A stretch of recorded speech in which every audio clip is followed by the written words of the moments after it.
Critical Incident Management Task Group, binuo ng Police Regional Office 9 para sa dinukot na American National sa Zibuco, Zamboanga del Norte. Yan ang balitang pambansa ni Justin Bolano ng Radyo Pilipinas, Zamboanga. Justin. Ibinuo ng Police Regional Office 9 ang Critical Incident Management Task Group upang pamunuan ang investigasyon at ang agarang pagresolba sa kasong pagdukot sa American National na si Elliot O'Neill Eastman sa bayan ng Zibuco, Zamboanga del Norte. Mayroon nang natukoy na persons of interest ang CIMTG at ayon sa hepe ng task group ay patuloy ang kanilang isinasagawang investigasyon upang kumpirmahin kung may ugnayan ba ang mga suspects sa mga kilalang threat groups sa bansa at ang motibo ng pagdukot.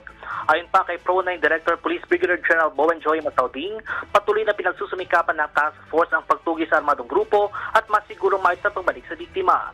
Nabanggit naman ni Senador Ronald Bato de la Rosa sa press conference nito sa Zamboanga City ngayong araw na kakatanggap lamang nito ng ulat kahapon hinggil sa nangyaring pagdukot sa foreign national. Sinisiguruan ni de la Rosa na pagbalik nito sa Senado ay hihingi ito ng update mula sa mga otoridad na naghahabol o tumutugis patungkol sa nasabing kaso. Samantala, nagkikipag-ugnayan naman sa pamilya ng biktima ang team ng Anti-Kidnapping Group Mindanao Field Unit at kinumpirmang wala pa rin natatanggap na demand o contact mula sa mga dumukot na suspect. Patuloy naman ang isinasagawang Joint Intelligent Operations at koordinasyon ng kapulisan sa AFP upang mapanagot ang mga responsable sa nangyaring pagdukot. Mula sa Radyo Pilipinas sa Zamboanga, Justin Bolano para sa Balitang Pambansa.